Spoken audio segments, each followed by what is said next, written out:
Hey, what's happening, spectacular spider friends? Welcome back to Marvel's Spider-Man, and today have we got a treat for you. We are reviewing Into the Spider-Verse. No, this is not Mario. Oh, yeah. This is Spider-Man. Sorry, he's just so bright and happy. Excelsior! Yeah, it is bright.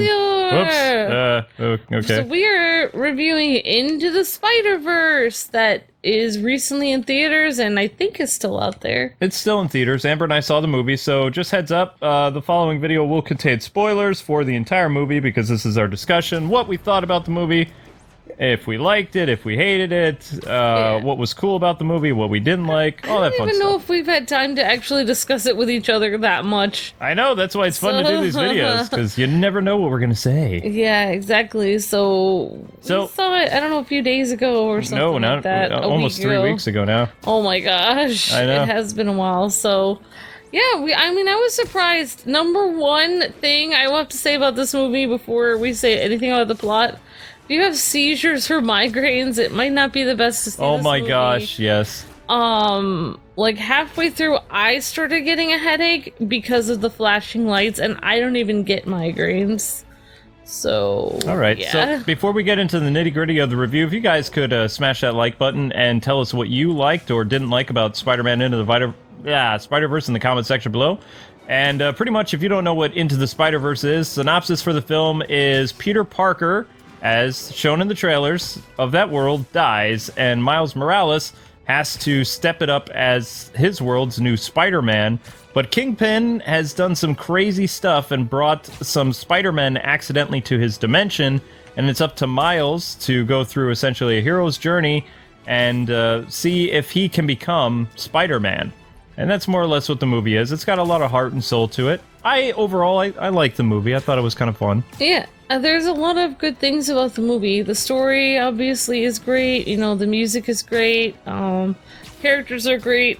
The art style is really interesting. It's like a combination between 3D and 2D together on one screen, which is kind of cool, but also jarring. You can also kind of see like the comic book effect that they were going with a little bit. Yes, they do a lot with the comic book effect where they'll kind of make a scene happening right now where you'd see like the Spider-Man swinging and then they kind of freeze the screen and then put like a little comic bubble and say what's going on. And they also have like text appearing while he says like woo or something while he's like swinging around and stuff. So it's a lot of fun. What I liked is it's not until Miles gets his spider powers that you actually see the thought bubbles pop up, which it was happening for Spider-Man, which you missed the first 10 minutes of the movie. I because did miss the first 10 because I really wanted popcorn. Amber really wanted popcorn, and when we arrived at the theater, there was a line out the door for the concession stands, which I've never seen at our theater. It was like... Yeah. Well, we did go in the afternoon. Crazy. Yes, later. we did go. We usually go to like 1 o'clock or 2 p.m. showings. We never really go to the the other ones. Yeah, so, like, I mean, I thought, like, there's some great action towards the beginning of the film. It's very exciting. The film gets really dark very quickly, and then, like, halfway through the movie, I was talking to Luke, like, whoa, because I like movies that have a lot of happiness to them and stuff. And I said, like, is it gonna resolve soon? Because I was like, this is where's my rainbows and happiness? It was getting very tense for me, and I thought it was very tense for a animated movie. I know people are gonna disagree because, like, I feel like everybody is. Well, a lot of people were asking us, like, would you recommend my kids see Bumblebee? I'm worried about the violence. It's like, I would say the violence and the death is more so in Into the Spider-Verse than Bumblebee. Bumblebee is like, yes, there are characters that die, but it's kind of like the Decepticons, they really not necessarily desensitize it. When they kill a human, they just kind of pop. I'm just gonna say, like, yeah, when the Decepticons destroy someone, it's just like boom, and it's over, and then they leave. I feel like in this movie, if somebody dies, it's like a gunshot, point blank range, and then, like, you'll see the hate on the person's face who's shooting the gun. You'll feel the music. Yeah, like, well, usually you see the eyes of that person looking at the person shooting them. It's very, like, stone cold reality, kind of. Like, I just feel like they make it more extremely dramatic and in your face when people are shot into the Spider-Verse. Like, they make it real, and it's just, it's kind of, it's not like an off-screen, like explosion or something. Like, yeah, death feels like a death. And it's kind of disturbing. Like, I feel for a kids like... movie. I feel like maybe because maybe I'm used to the 80s cartoons where they... Oh no, Optimus, he died. When he died, he died. No, I know. I didn't never watch that one, but, like, I just...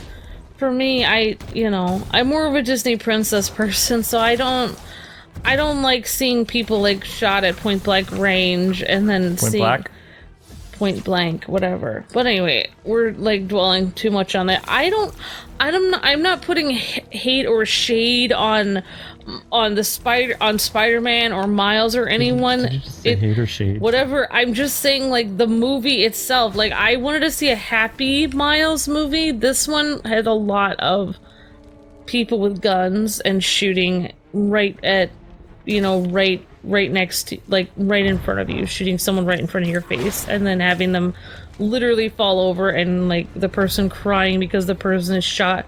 It's just disturbing, like, to me. Anyway. So. All right, so let's talk about stuff in order. So pretty much the movie starts out with a typical monologue from Spider-Man, who is the Ultimate Spider-Man, although...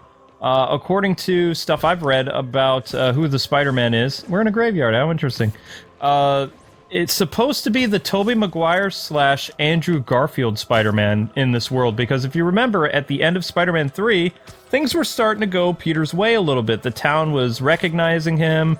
They gave him a Spider-Man Day. Everything was going great until Venom showed up, and of course, his friend Harry ends up dying. But the events that they show for this Spider-Man, hi, my name is Peter Parker, and for the past, 15 years, I've been the one and only Spider-Man, or something like that.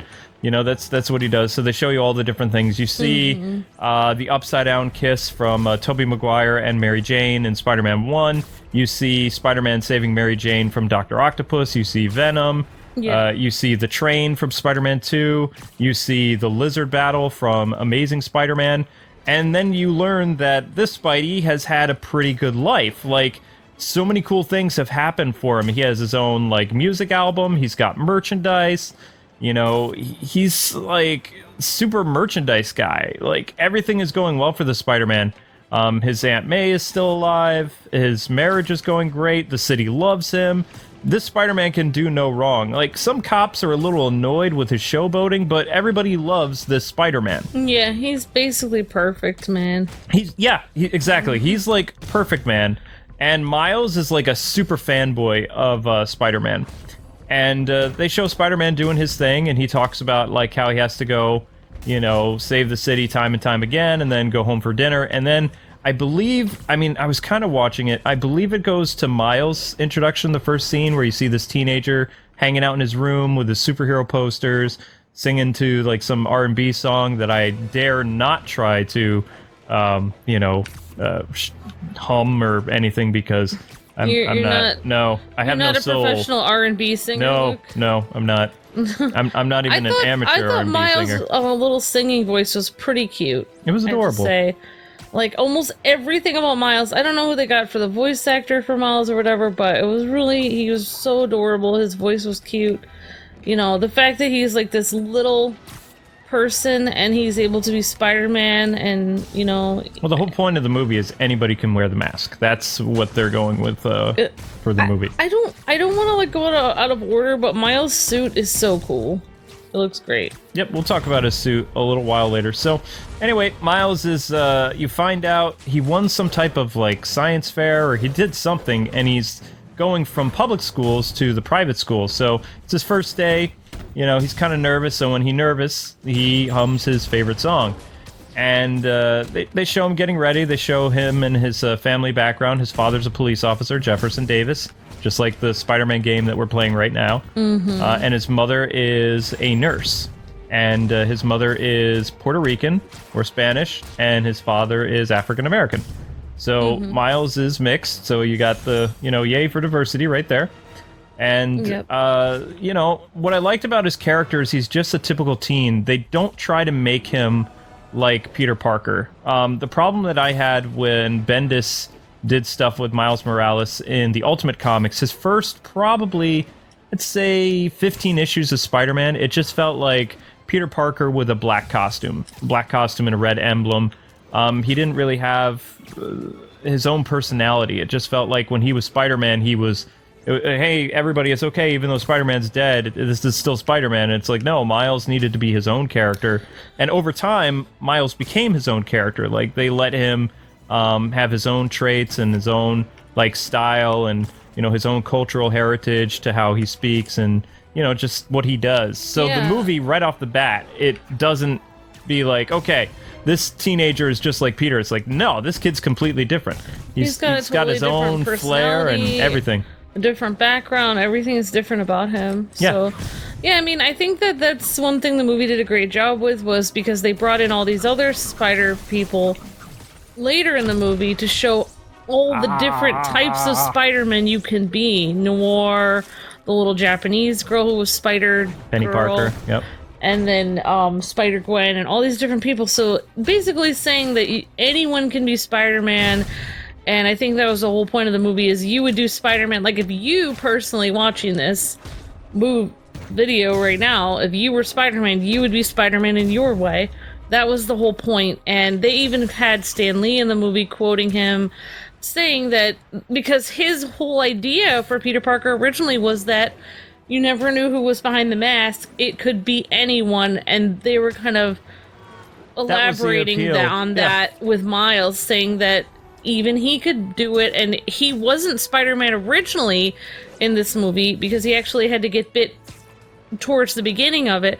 So originally he was just a regular kid, and then he became Spider-Man, which means anyone could become Spider-Man. So yeah, when Stan Lee created Spider-Man, he said in an interview that when they were developing Spider-Man, they didn't want to give him a race or a color. They wanted, when kids saw Spider-Man, that they could picture themselves inside the suit. With Batman and Superman, you can tell what type of character or person that is because you can see part of their skin.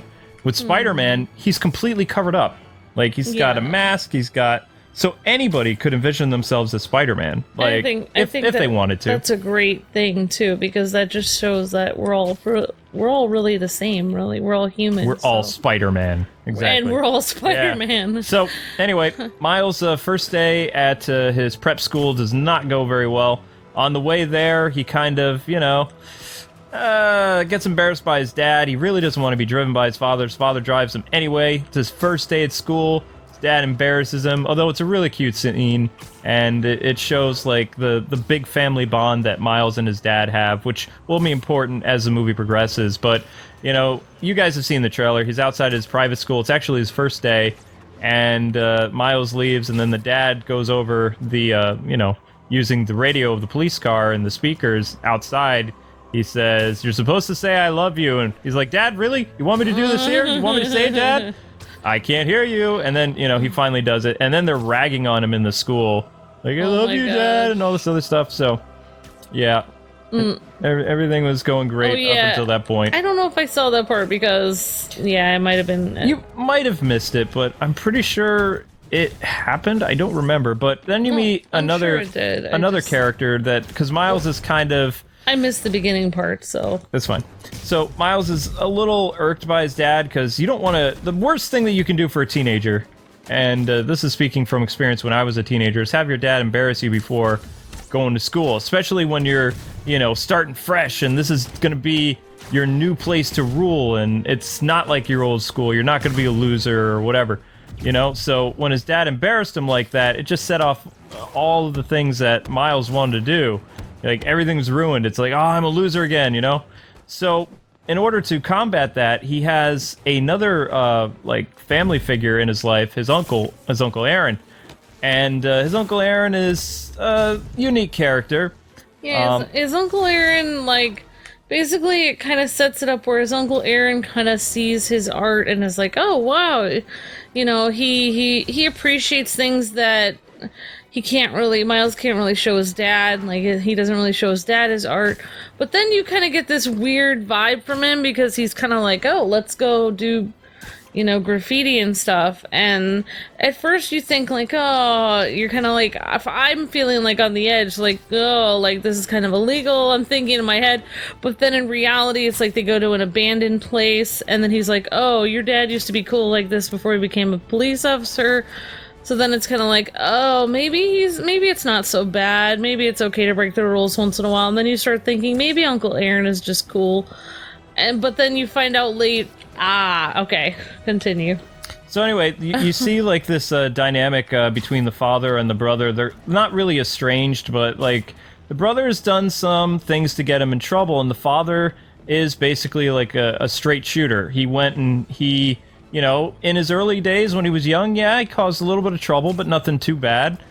He turned his life to law and justice, and his brother's just kind of been what they would call a floater. Doesn't really have any goals in his life, and he just kind of goes wherever he wants to go. He doesn't stick around. But he loves Miles Miles very much, yep. And he actually loves his brother. He is the biggest role model in Miles' life. So, as they are hanging out there, like, painting stuff and talking about how he was mortified at school that day, Miles is doing some pretty cool graffiti. And, his uncle's letting him do everything because he's like, it's your turn, you paint what you're feeling. So he makes this awesome art, but in the background, unbeknownst to Miles, there is a spider from Alchemex. And if you recognize the name Alchemex, it's the future place where Miguel O'Hara ends up becoming Spider-Man in the year 2099. So that company is a very important Easter egg for future sequels or spin-offs or whatever. So anyway, as you guessed it, eventually the spider bites Miles. Although what I loved about when he got bit by the spider is he doesn't look like, that hurt. He just kind of looks at the spider and he's like, man, what you doing? And then slaps the spider. And just spider dies. No problem. I like how he has such a different attitude than like Peter Parker or whatever, or whatever. I don't know. Maybe maybe it didn't hurt as much, but it feels it might have hurt, but he's a New Yorker. He doesn't care. He's just like, whatever. Whereas if I got bit by a spider, I'd be like, So yeah, one thing I love about Miles and his uncle is that he can talk to him about girls, kind of, and some things that he can't really talk to his dad about. So anyway, so they go through the whole Miles transforming into Spider-Man thing. Like he's hanging out at his, I guess you would call it his dorm room, and he's got like this very smart roommate that just kind of keeps to himself. And they got their space. They probably exchange hellos every once in a while, kind of like when I was in college. Didn't really talk to my roommates. So they do the whole thing where he's transforming into like this, buff kid in his sleep. Goes to bed kind of, flabby and, not too ripped or anything. And then he wakes up like Tobey Maguire style, like, whoa, what's going on? So it was kind of interesting. And the roommate doesn't even notice. He's just like, we're going to be late for school, So thinking today is the day, and after getting some advice from his uncle to just walk up to the girl he likes and be like, hey, he had a interaction with Gwen Stacy that I forgot to mention. His very first day of school, he told a joke about some sciencey stuff, and it made Gwen Stacy laugh, who's in the class. And at lunchtime, he wasn't super smooth with her. So when he went to his Uncle Aaron's house, he was kind of like, whoa, I need to step it up. And the best man to get ladies' advice from is my uncle, not my dad, who's married to like, a Latino, really pretty girl. He goes to his uncle, who, he sees as like the ultimate dude, because you can't get advice from your dad. That's lame, Yeah. So yeah, that's what happened. So the next day, after Miles got bit and he goes back to school, he takes his uncle's advice. He walks up to Gwen. Everything's going great, and he puts his hand on her shoulder and he's like, "Hey," and she's like, "Ha ha ha." But then he gets nervous. She's like, "Okay, you can let go of me now." And that's when his spider powers start to activate, and you have that whole trailer scene where his hand gets stuck in her hair, and it leads to her beating him up and then shaving her hair, which is total embarrassment for him. So now his rep is even more ruined at that school. Yeah, I feel like she handled it pretty well, though. Like, it could have been much worse. Well, because she knew what was going on with him. That was the secret. Like, audiences just seeing the movie are going to be like, I don't really understand why Gwen is telling him to be calm and that this is, not puberty. It's like, how does she know? Yeah, she seems so together with that, like, oh, like, she just handled it and just was like, okay, let's just move on. And it was just kind of like, whoa, and she didn't seem mad at him or anything. It was just like, okay, she seems pretty cool. But I really chill about the whole thing, yeah. I really like how when he was going through such a difficult thing with, all this weird powers coming without him, being able to handle it, then he kind of like saw in the comic books that Peter Parker went through the exact same thing, and then they kind of spliced it together. Like showing that they both went through the same thing and made it like they were almost making it like the art style was kind of like morphing it together like he was becoming the new comic, person. He was becoming Spider-Man because like he was trying to go to, do some stuff, but I believe you're jumping a little bit ahead again it's okay. So, after all this crazy stuff is happening, he goes back to his uncle's house and he can't find him, so he thinks, oh, cool, maybe my uncle, is hanging out down in the subway. And so Miles heads down to the subway and he hears, like, what sounds like some people in an argument or something. So he goes to investigate and he sees Spider-Man fighting the Green Goblin, like the Spider-Man, his hero, like getting into this massive fisticuffs thing. And eventually, when Green Goblin is kind of down but not out, and Spider-Man has a few minutes to breathe, he rescues Miles, and then his spider sense goes off, and he's like, wait a second, you're like me. And, this Peter, being the perfect guy he is, he's kind of like, don't go anywhere. When I get back, I need to teach you some stuff, because we're the same. Yeah, he's gonna put him through a whole training regiment and stuff. Or he's planning on it. But then, of course, the tables turn for Spidey, and there's an explosion with this machine that's kind of like altering reality, and he gets pretty messed up. Oh, I didn't realize I failed. So he gets like pretty banged up, and he tells Miles, or the kid, like, I need you to take this USB device, or Goober, or whatever it was called, and I need you to, shut this machine down.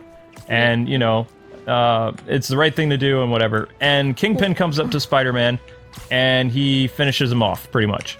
Don't you think it's interesting, though, that, like, Spider-Man could sense that Miles is the same as him without even him telling him that, though? I'm pretty sure that Spider-Man has also, like, gone to other dimensions. Like, time travel and jumping dimensions for comic book characters is kind of the norm. No, I mean, like, they could tell by their Spidey sense. Right, but he would have, I'm saying he probably experienced it before. Like, well, I just didn't know, like, I thought that was interesting. I didn't know people with their Spidey sense could tell. Okay. That was kind of cool. I liked that. I thought it was just the Spidey sense, because they did the tinkles, and then they both looked at each other, and it was like their Spidey, because Miles had never gone through different dimensions, no, and he was just getting his powers. But he could tell that Spider-Man was the same as him. This Spider-Man has been through all kinds of weird stuff for the past 15 years, so, Alright. Yeah. That's all I'm saying. It's like, it's possible. Alright, I was just trying to say my thoughts on it. I thought we were talking about our thoughts on it. Okay. Yeah, we're talking about all kinds of stuff. Alrighty. So anyway, Peter Parker's no more, and the world finds out who he is. Miles is, kind of upset because the night before, when he was running away with the device that, Spider-Man trusted him, this kid who he was going to train him and all this other stuff, or at least teach him how to control stuff a little bit, because he was like him. He feels down because when he was chased by one of Kingpin's goons, the device got broken. Yeah. Which, I don't want to spoil too much about that. It's a great scene that you guys need to see for yourself. But it kind of sets up, like, Miles' need for responsibility and stuff like that. So, as Miles is kind of a little bummed and, he buys the Spider-Man suit, eventually comes across a comic book, like Amber said, and he starts like, well, nobody else can teach me what's going on, so I'm going to learn from this comic book. Because remember, Spider-Man had all this merchandise, so the comic book was probably just one of many things that was around for people. But I mean, when he went out the window, when he was first, after that Gwen Stacy incident at school and everything, he fell out the window and he was on the side of the building, and then Gwen saw him up there, and at that point they were splicing the comics of Spider-Man together with him. Yeah. Doing all that stuff. That was before the whole fight with the guy.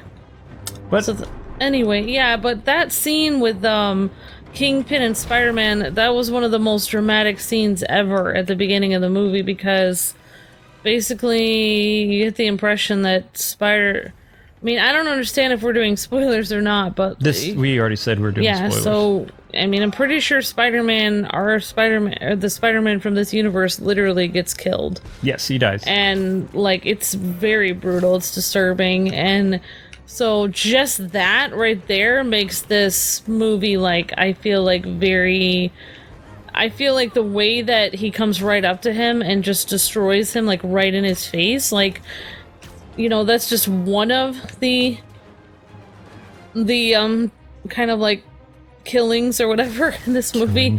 So I just feel like characters. I feel like this movie, just because of that, there's several like kind of deaths that are very like intense and violent. I feel like that makes it even more dramatic and kind of like very scary for kids. I know it was scary for me, and I'm not a kid. It doesn't take much to scare me, but that was very dark for me and disturbing. Like, to see somebody's eyes go really dark and then kill someone, it's disturbing.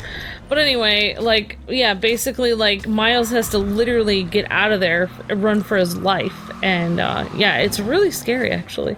So the reason why a lot of people are kind of like, I don't understand how Peter Parker died from that stuff. It's like, well, he's not invincible. He just like survived like an explosion that was powerful enough to kill Green Goblin. And the reason why there are other spiders that are able to come into this universe, when Spider-Man is inside of that dimensional thing, it's copying his, I guess, DNA signature, or like contacting other people that are like him to pull them into that dimension. Because that thing is kind of like a tractor beam. It locks onto people's DNA, because Kingpin is trying to replace his dead family, which is his own fault. But, you know, Spider-Man and Green Goblin were both inside that. Yet Green Goblin doesn't show up because he's kind of killed during the process. Spider-Man survives it, and he's joking around. He's lying there wounded, which he probably would have lived if he would have found a way to hide himself, but he was trying to protect Miles. So Kingpin, you know, was apparently pretty ticked at Spider-Man for some past stuff, and he finished him off. So yeah, because he was already weak. Yep. Kingpin was able to like just basically just smash him. Like, but yeah, then after that, that's the really kind of scary thing where Miles has to figure out what to do, and he kind of has to become Spider-Man himself, and but, you know, he has no idea how to or what he's gonna do. But luckily, some crazy stuff happens in between that. So jumping a little bit ahead. So Miles is kind of upset and stuff, like Amber said, and he was trying to figure out how to use his powers, but it didn't work that well. So he was gonna give up, and he goes to apologize to Peter's grave, and he runs into pretty much a strange character that appears to be Peter Parker. And then they have like this whole, you know, funny part, which you guys, it was all spoiled in the trailers, which was kind of upsetting because it was a really funny scene, which was probably one of my favorite scenes in the movie, dragging an unconscious Peter Parker through the streets of New York City, web slinging. That was just like classic physical comedy. One of the only physical comedy bits in the movie. And, you know, lo and behold, the movie kind of becomes like a Karate Kid film, because you have the older Spider-Man, who is basically Mr. Miyagi, and then you have Miles Morales, who's the Spider-Man in training. He's the Spider Kid, if you will. Yeah, and I feel the impression I get from the movie, and maybe it's just me that gets this, but you know, like the perfect Spider-Man was gonna train him. Yep. But then he ended up not doing it. It's almost like Destiny called the old Spider-Man from another universe, who basically had given up on his life because he's not perfect. Things aren't going perfectly for him. Everything's going wrong for him. Well, he's the 616 Spider-Man. He's our Spider-Man. Yeah, I feel like this is the guy from our Earth, because this feels more like what would happen on our Earth. Our Earth is not perfect. Things don't go right half the time for anyone on our Earth. So, anyway. And so, I just felt like it was very interesting that, like, I feel like they needed each other in some ways. Well, yeah, they do later. Miles kind of needed a teacher and he didn't have one, and he was kind of like stuck in this like, you know, situation where he needed to learn how to use his powers, but he didn't know, you know, how to. And then this guy, I feel like he needed to teach someone to get himself inspired about being Spider-Man again, and getting his life back together. Okay, so pretty much what happens, Spider-Man, like, what they do whenever you meet a new Spider person, they do that, like, kind of comic book bit that you missed at the beginning of the movie where he says, hello, my name is blah, blah, blah, and they tell you kind of about what the Spider-Man was like and what they did. This Spider-Man, like Amber said, he's really old. He's been Spider-Man for about 22 to 25 years. He's done a lot of stuff that our comic book Spider-Man has done, some of the television Spider-Man cartoons, and a little bit of the Tobey Maguire stuff, but not the parts where his life was going up and up. He made some pretty bad business decisions, so they kind of pour a little shade, if you will, to the whole Peter Parker getting money thing in the comics, which didn't pan out. He ended up being bankrupt. He had his marriage messed up, and, you know, he says that he handled everything like a champ, but you kind of see him when he's talking about this. He's sitting in his empty apartment and in a spider suit with the shower on, crying, because his life's in shambles. You know, Spider-Man's been more of a curse than a blessing for, you know, this Peter Parker. And he's at home, supposedly, you know, getting stronger, doing ab crunches, and all this other stuff, but he's just, you know, sitting there getting a big pizza belly, and all of a sudden he gets sucked in our world, and then it brings it full circle where he meets Miles, and he doesn't want anything to do with Miles. He just wants to, okay, there was a Spider-Man here, he's dead, so I just need the goober, I can fix this thing and then go home. And then he finds out, oh, you broke the goober, well, that's just great. Now we gotta go do this and this and this. And Miles is just like, I'm gonna tag along, and he's like, no, that's not happening. So, I mean, it was a little different than, you know, Master Trainer. It develops into that, and it's a beautiful story, but there's more context to it. You know what I mean? Yeah, I didn't know we were gonna say, like, everything about them, like, every aspect of the movie. I thought we were just gonna say our opinion about it. Kind of what I do, because I have to have a little bit of, otherwise I just get lost. Oh, okay. Yeah, so, I mean, yeah, he just wants to go home, yeah.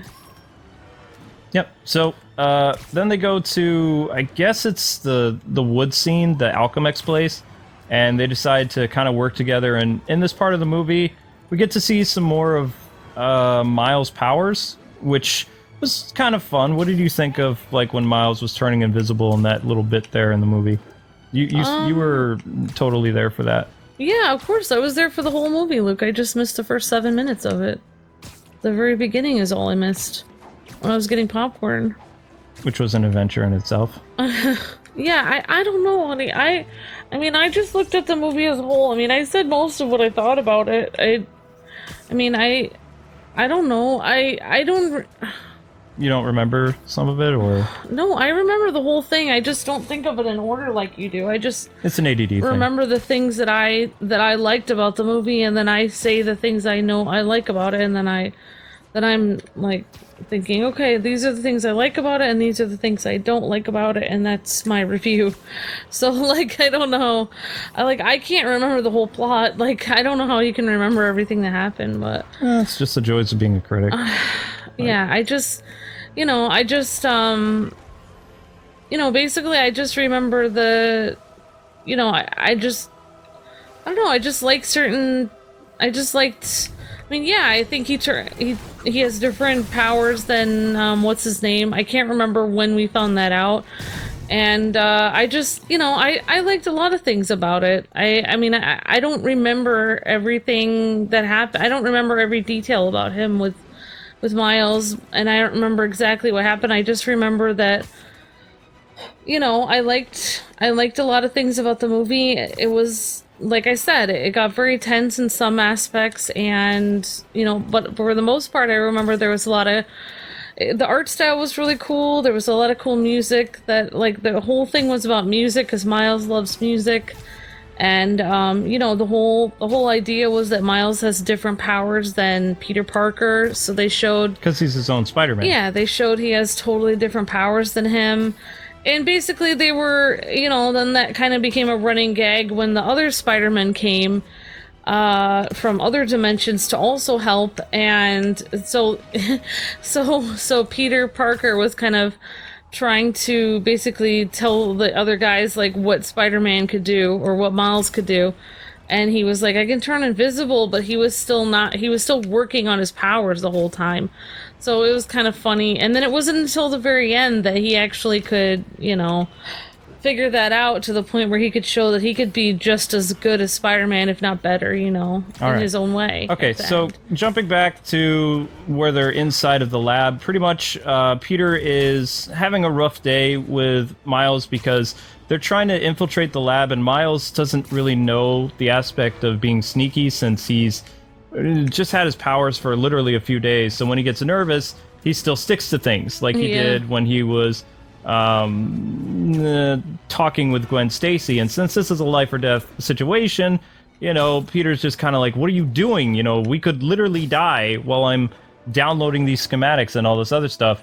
And Miles, he starts singing and draws attention to them, and it's a funny scene, but they have to flee, and it's right around this point where they're in the woods, and they're, kind of bonding for the first ever web-slinging thing that they did, that they run into Gwen Stacy, and Gwen Stacy chastises them a little bit because, they're having some issues, like with the teacher-student relationship, so to speak.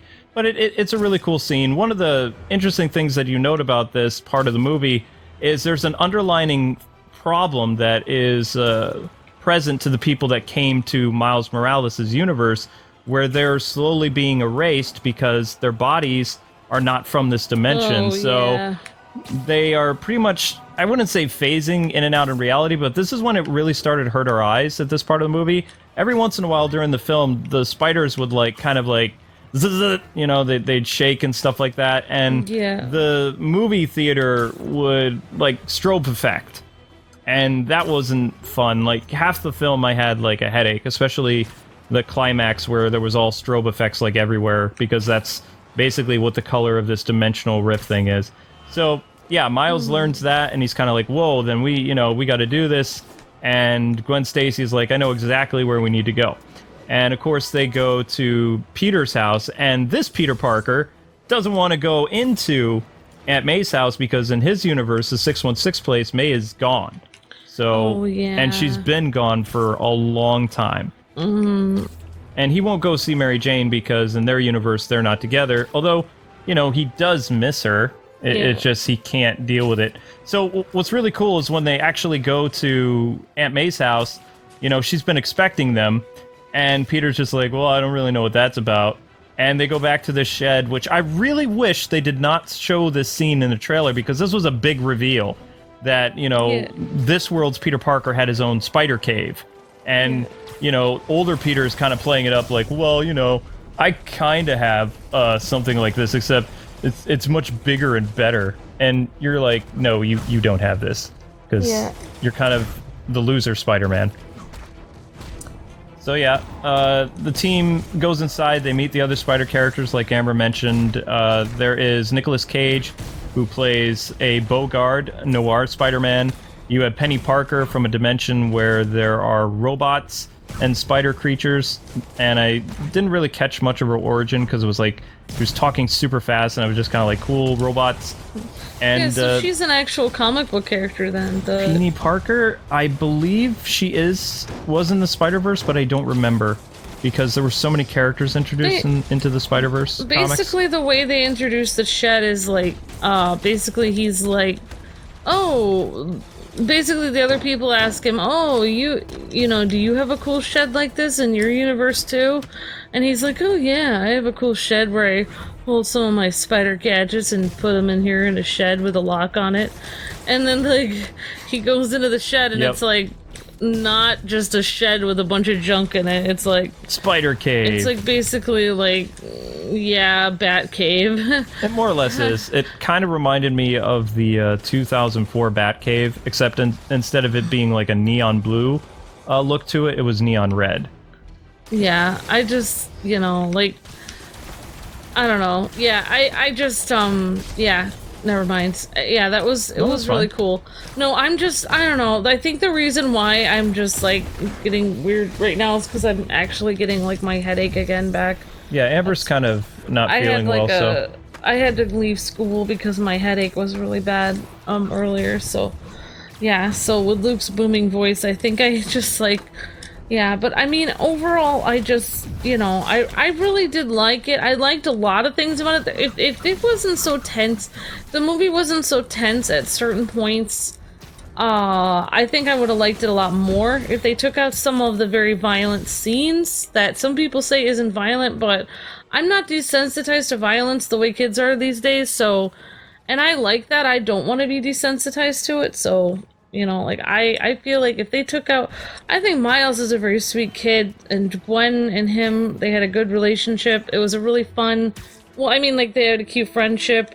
And I feel like Peter Parker and Miles together made a really cute team. They were a lot of fun. Like, I laughed out loud funny at a lot of the scenes. You know, May being like some crazy Alfred person with all these gadgets and Batcave. That was insane. Like, basically, one thing I would say about this movie, watching it, it's unexpected. You wouldn't expect half the stuff that happens. You know, you're not just gonna know what happens when you watch this movie. Like, you're not just gonna go in there and be like, oh, I already know this about Miles. Basically, like, everything is new and exciting and interesting and, you know, unexpected, and everything is not what you would expect. So it's just a lot of fun. The writing was really good. It has a cool comic book style. It's a lot of fun. If they took off some of the really violent scenes, I would have had a lot more fun watching it. Okay, so let's go back to the shed. So when they're in the shed, they kind of learn that Miles was the one, you know, after they introduce themselves, they talk all about their origins and what makes them cool in Spider-Man.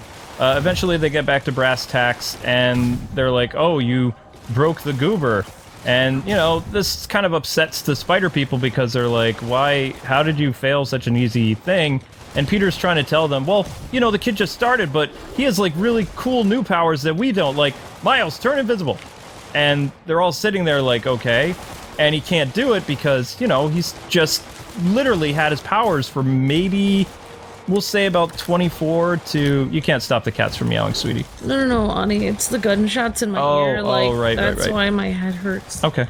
Yeah, I think I had a migraine earlier today. It's possible. Because I looked up my symptoms for it, and it's possible I did. Which, it's not good if you start developing migraines. I suffered through those most of my life. They're not fun. You can't, like, sleep, you can't eat, you can't talk, you can't view light. It's like miserable, and sometimes they can last for days. Luckily, mine only are excruciatingly painful for like 12 hours at max.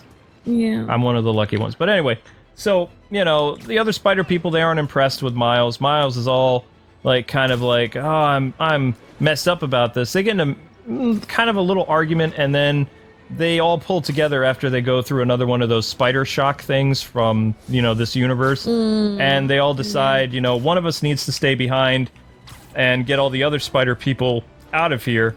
And Miles is like, I can do it. And they're like, okay, show us. They kind of have like a Karate Kid thing where they beat up Miles. It doesn't go well. Yeah, that felt really messed up to me. Why would they beat him up? It was because just, like, there are lives stupid. at stake. Their lives. Yeah, but it's like, why wouldn't they put him through a training course? There's no time. Why would they each come at him like, it was just like weird to me. I thought that was weird. Unfortunately, there's no time. Like, yeah, I know, everything's... No, I mean, it's literally do or die. We don't know how many hours they have before they'll just, like, be erased. It was kind of like a dire thing, so I think that's probably part of the reason why they didn't get off on a good foot, but I'm pretty sure there'll be more Spider-Verse movies with these characters interacting. The thing I didn't like is that they just kind of came at Miles without even telling him they were going to come at him. Including Spider-Pig, yeah.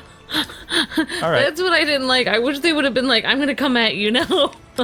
Yeah, continue. So they fix the device, and Peter B. Parker kind of becomes the leader of these spider people because, one, he is the oldest, and usually 616 Spider-Man is the leader of the Spider-Verse. It always is. It's either him or Superior Spider-Man, and they fight. But, you know, older Peter's like, you know, I'm going to stay behind. It's going to be me that's going to save the Spider-Verse.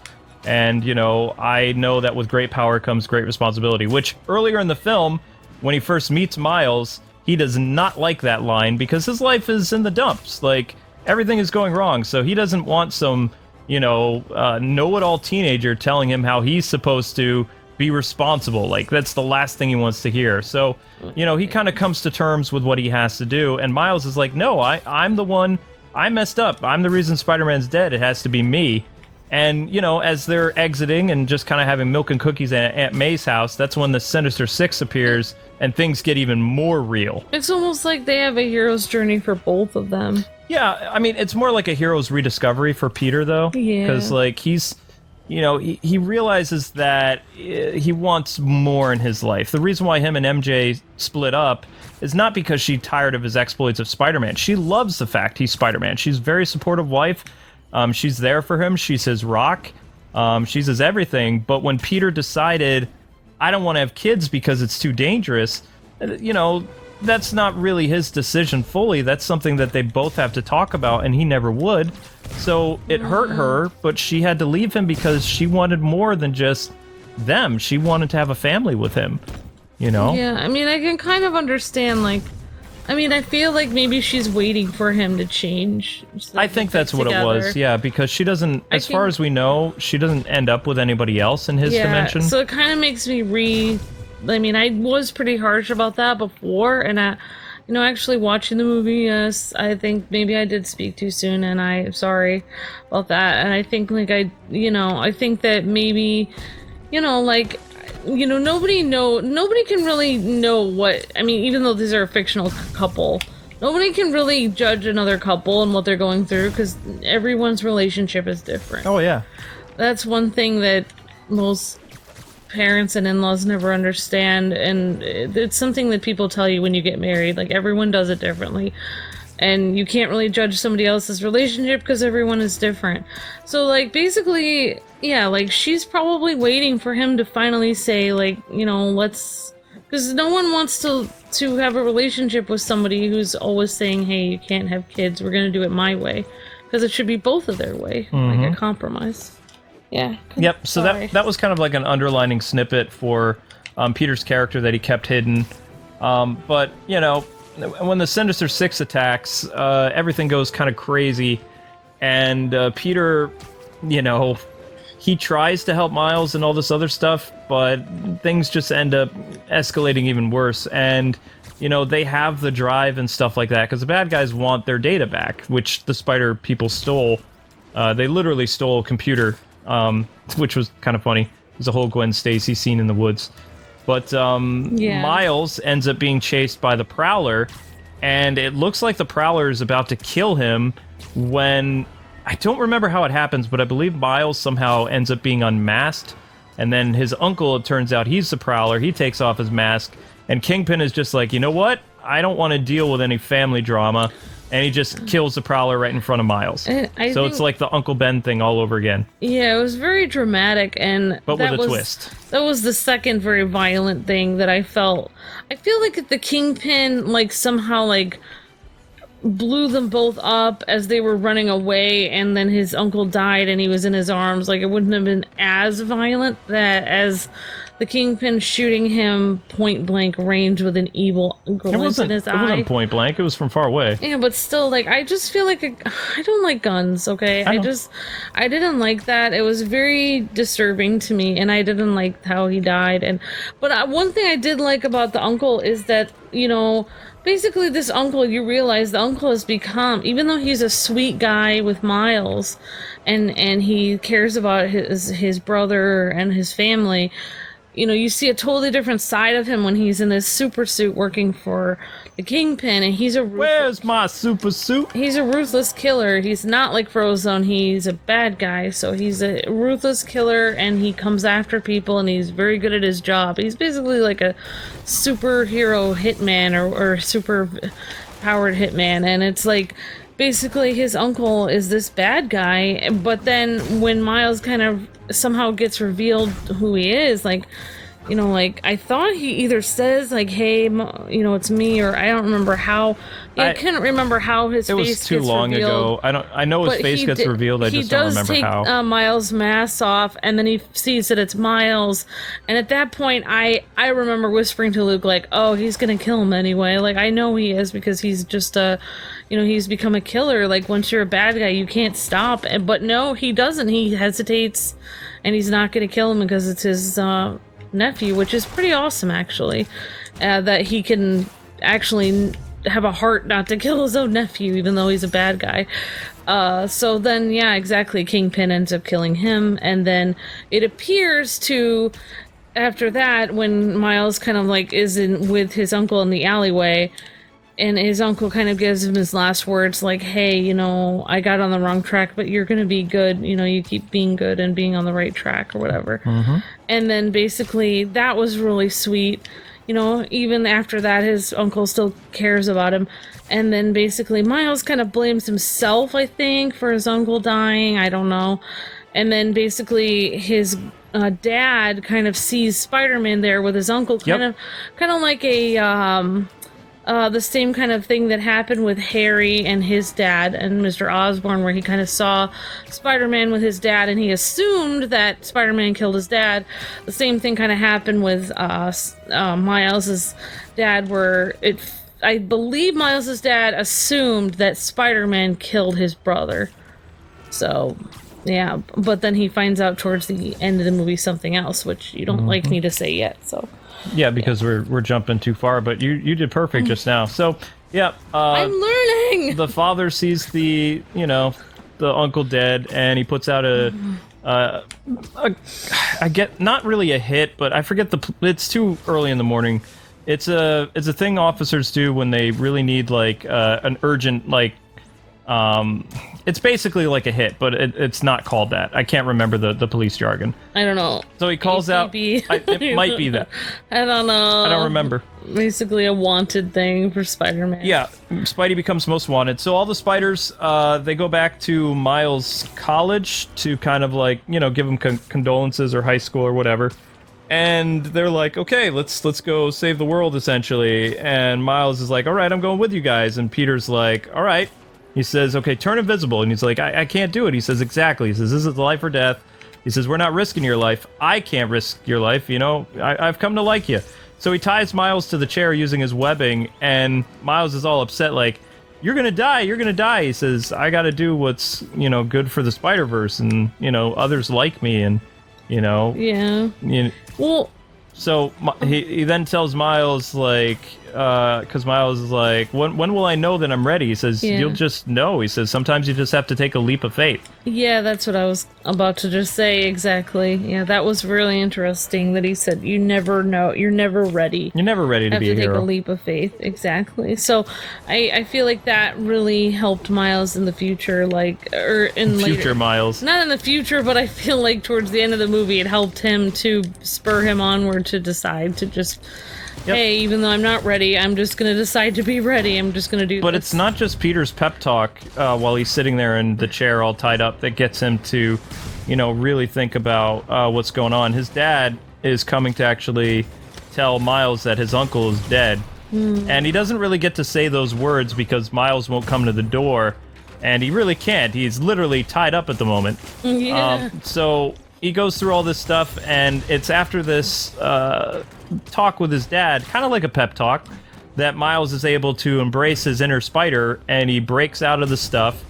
He goes on his own to see Aunt May, and Aunt May has been waiting for him with tailor-made web shooters. Yeah, she's like, I wondered when you'd show up or something. The other web shooters were not exactly Miles' size, they were Peter Parker's size. Oh, so she went and made custom web shooters. That's so cute. And then Miles takes the Spider-Man costume that originally had a cape, because Peter Parker, B. Parker, the old guy, was like, Spider-Man doesn't wear a cape. And the first time they're inside of the spider cave, Miles is kind of like talking to older Peter, is like, hey, Peter, look! It's a cape. Yeah. It's a great scene. It's cute when Miles originally puts a cape on, because I'm thinking, that actually looks pretty cool. Like, I forget what spider dimension there was. Also, the Spider-Man from this video game, the one with the white spider costume, or the white emblem, is one of the costumes that famous Peter Parker had. Well, when Miles finally puts on his cape, and then, or not his cape, his new costume, and then he basically takes a leap of faith, like, metaphorically and really, because he literally leaps out the building. I feel like he looks so cool there, and his costume looks amazing. Like, I was just like, Wow. You're also forgetting one important really great in detail his costume. when he jumps off that building.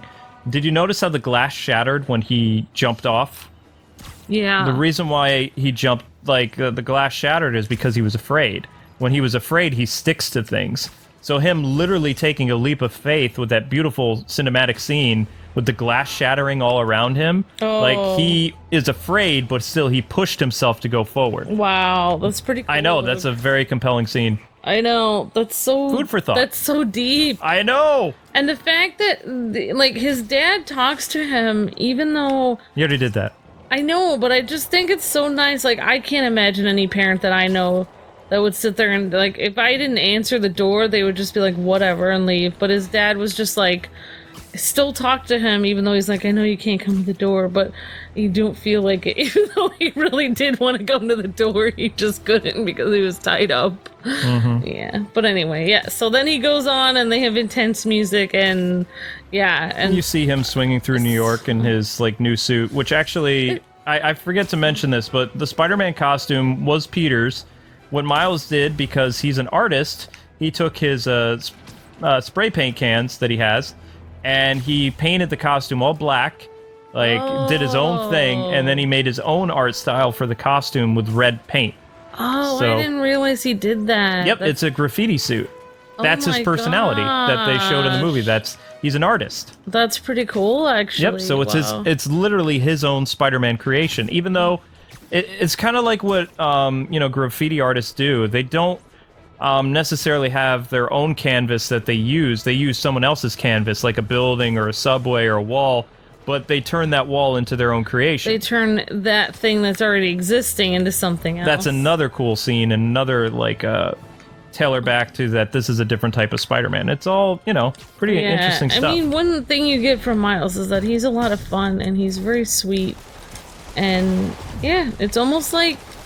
It feels like he was, like, almost, like, chosen by that spider or something. It seems... Yeah, maybe. I mean, it was... I don't know about that. The spider doesn't really... He just bites whoever. It just bites who's ever there, yeah. Because that's its instinct, is to bite people. Yeah. I mean, the spider spooked him and he bit him. But anyway, so back to the other spider people who are getting ready to do their, big task for saving the universe. Because Miles' universe could be destroyed too if this, like, what do they call it? Like, tractor beam thing keeps pulling in stuff. They said it was a collider. Right, a collider with things colliding inside of it or whatever. Yeah. So they're getting ready to do their heroes thing, and they come across Wilson Fisk, who's holding a tribute thing for Spider-Man, and inside there are waiters and all these other people dressed as Spider-Man. So instead of having to fight their way to the collider, the spider people literally just walk through and go down to the basement. There's a fun little exchange that older Peter has with Mary Jane about bread, but it's just, you have to watch it. I'm pretty sure they said it was a collider. All I know, it's an interdimensional It's a collider, I remember thing. now. Yeah. I just couldn't think of the name. It's like a dimensional portal thing. Yeah. Collider. And they definitely said they were trying to open a portal in the movie, so... So just to sum things up, this is the climax of the film now. We have the Spider-Verse people fighting off the Sinister Six inside the collider that is going out of control because Kingpin turned it on again, trying to bring his family back to this world, because you find out in the past, when he was fighting Spider-Man, that his family saw him attacking Spider-Man, and they were kind of horrified by it. So thinking that their husband and father was a bad dude, which he is, they ran inside their vehicle, drove away, and got into a fatal car accident, not too far away from where they lived. And this mortified Kingpin, and he's been living with this decision for probably a decade or something, who knows. But all this time he's been investing all this money into bringing his family back, even though they're not really his family. Because with the multiverse, you have to remember, even if it's somebody who looks like you and acts like you, it's not really you. Yeah, you saw that with Peter Parker. He has all the same things. He looks the same as Peter Parker, but he's a totally different personality. Except also the Peter Parker who died had blonde hair, so he was more like Ben Reilly. Yeah. So basically what this guy is really doing is he's bringing somebody else's family that looks like Exactly. his. He's stealing another Kingpin's family, or, I mean, if you take from a dimension where the Kingpin's already dead, maybe that could be kind of like a gray area, because you're not really warping reality too much. It's still kind of wrong to drag other people from other worlds. It's selfish. It's kind of like, but how do you know that those people want to leave their dimension, though? And how do you know they're not secretly evil either? They could be, not every doppelganger is exactly good, or, they could be the opposite of what they were in this world. So they could have been married to somebody else in that world. Yeah, that too.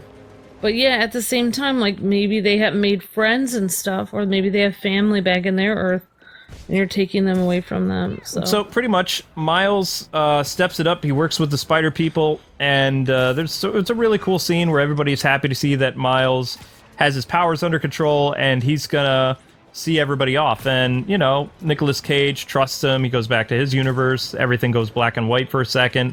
Peony Parker, after losing her spider robot, which was essentially the soul of her dad, is kind of the feels. She ends up going back to her universe, and then Gwen Stacy goes back, and she doesn't want to because she's kind of fallen for Miles because they're the same age. Yeah, I feel like they definitely have a connection. Which oh yeah, well they dated in the comics. Yeah, they're very cute together, and I felt kind of bad that she had to go back to her dimension in reality. So a lot of people's Mr. Miyagi moment comes from the end of the movie, right before the final battle. Yeah. Is Peter Parker is like, I can't let you do this, Miles. You're not ready. I'm gonna stick around. We'll hang out for a little bit, and then I'll just poof disappear. And Miles is like, nah, that's not happening. And he repeats the same move that Peter Parker showed him to show that he's not able to fight and he can't do this. So and when he sees the kid do his own move, he's like, huh, I'm kind of impressed by that. You can literally let go of me and you got this, kid. And, it fills Peter Parker with a sense of pride because, like Amber said, he's actually done something with his life the past probably, we'll say 5 years or so. He's been in a slump.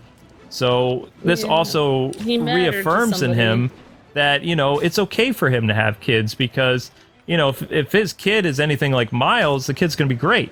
Yeah, it's maybe that does kind of show him that maybe he thinks it would be difficult to have kids, or he doesn't know what kind of dad he's going to be, but the fact that he was able to... He's just terrified of his family being in danger, and also that he's going to be a terrible father because he can't be around all the time. Yeah. Because he's constantly saving the day. But the fact that Miles was able to be tough and figure stuff out on his own shows maybe his kids will be able to do that too. Yep. The fight is pretty cool. I don't want to spoil too much. I will say that Kingpin does end up using the same move that originally killed Peter Parker. And I heard some guy in the theater was like, I don't understand. How did Miles survive that move when Peter didn't? It's like, again, Peter Parker was severely wounded from an explosion. He has the ability to heal more than regular humans, but it's not like Wolverine's healing factor. It's not like something that's like, okay, it would take him weeks to recover from that type of shock to his system. I can't believe the guy said that out loud. I was kind of like, well... And yeah, people say stuff out loud sometimes at movie theaters. Also, the reason why the spider people were beating up on Miles is because they're echoing back to a scene that was kind of thrown in our face at the end of the movie, where Miles is being relentlessly beaten by Kingpin, and his dad is yelling to Spider-Man, "Get up, Spider-Man, you have to always get up."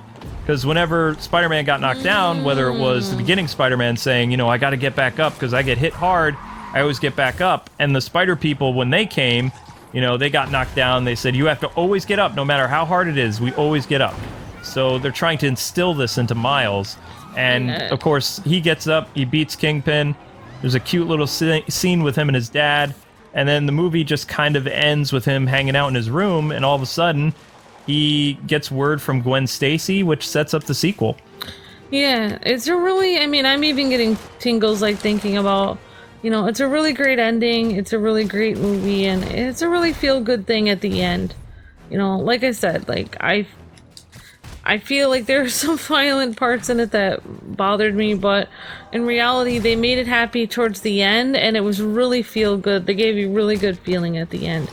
And, there was some other stuff with Kingpin where you find out that Spider-Man didn't actually kill his family.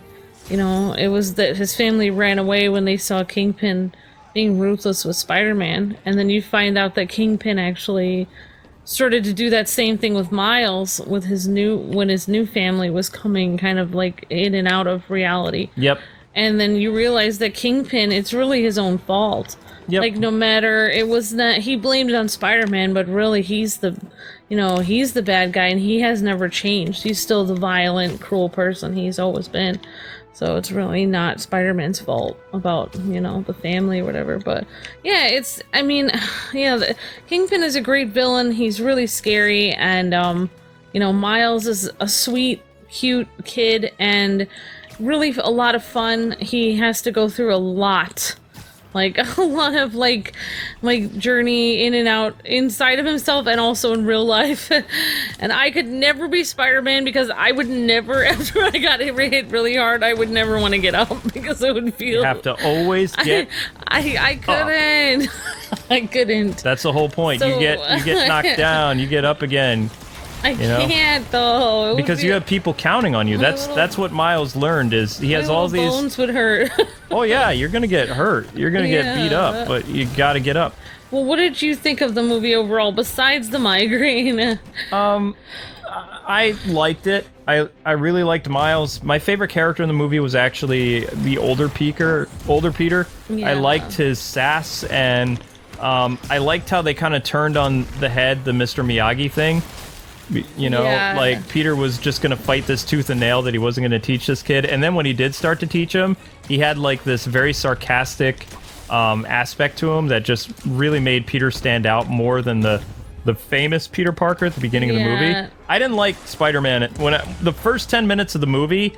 I did not like that world Spider-Man. He was a smug, stuck-up jerk. He felt like Brave and the Bold Spider-Man. Like, oh, I have this. Everything's under control. Yeah, he felt like Brave and the Bold Batman. Exactly. And you almost hated him, even though he was really good at his job. You hated him because he didn't really have personality. And then it was almost... I don't mean to be mean, but it's almost like you're almost thankful when the imperfect Spider-Man comes into the universe, because you're just like, oh wait, this is the Spider-Man I know. This is the one Stan Lee created, the one with problems. The other one didn't have any problems. Yeah, I like how Peter Parker, too, I mean, it's a journey for him, and at the end of the movie, he goes back, and it looks like Mary Jane takes him back. He's there with roses, he's clean-cut and shaven. The bearded Parker or stubble Parker is gone. It looks like he has his life in order. And it looks like Mary Jane is even living in May Parker's house. Like she's living... It looked like it. She's living with his mom? No, May's gone. She's gone. She got the house after their divorce. Oh my god. That's what I'm thinking. Wow.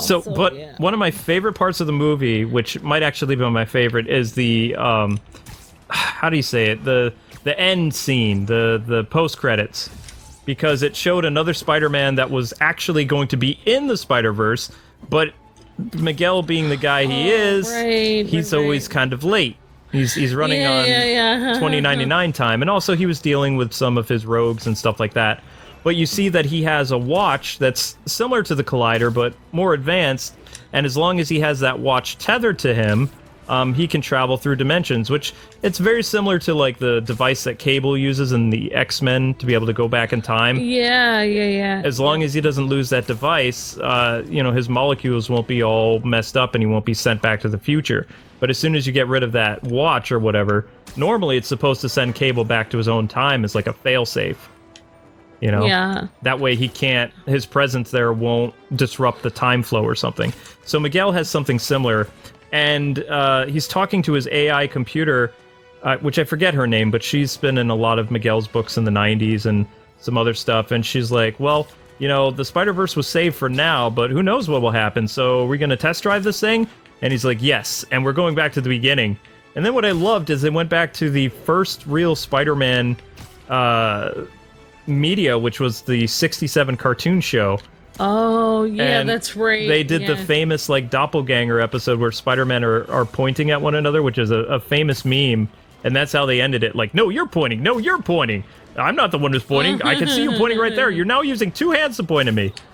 And Stan Lee was playing J. Jonah Jameson in that scene, too. Oh, my god. It all came full circle for me. I was like, oh, the feels. It was great to see Stan in another movie, and yeah, overall, I'm really glad that I saw the movie, it was really good, and I liked it a lot. I was glad to see it. I would have had more bunnies and kittens and hugs, but that's not Spider-Man though. Yeah, all in all, I thought the movie was great. I'm looking forward to a sequel. I mean, the animation style, part of it was okay, but again, for older people like me, it kind of knocks it down a little bit for me. So I would probably give the movie like an 8 or a 9 overall. I really like the story. Miles Morales is a great character. The star for me was Peter B. Parker. Did not like the introduction Spider-Man. I thought they handled Miles stuff really good. Gwen Stacy was fun. Nicolas Cage was in it for not very long, but he was awesome in it. He was doing a Bogart impression. It was all good. Mm-hmm. So if you guys still are able to see the movie, I recommend you see it. I think you'll really like it if you like Spider-Man. And if you want to see another movie review like this, the only other movie we saw recently was Bumblebee. So we could play Transformers Devastation and talk Bumblebee. Mm-hmm. But that's about it. So the next superhero film we're going to see is Shazam, April of 2019. And we're going to see the Dragon Ball Z movie. That's pretty much it. And sorry if I got off track. I haven't been feeling the best, but I thought you did great. I enjoyed. So yeah, the K-Wings say check out Into the Spider-Verse. We hope you guys enjoyed this review, and if you'd like to see more of this stuff, smash that like button and check out our review of Aquaman, which we did something similar. Until we meet again, God bless and happy gaming. If there's more DLC for Spider-Man, you know where you can see it. Here on K-Wings Let's Plays. Bye-bye. See ya!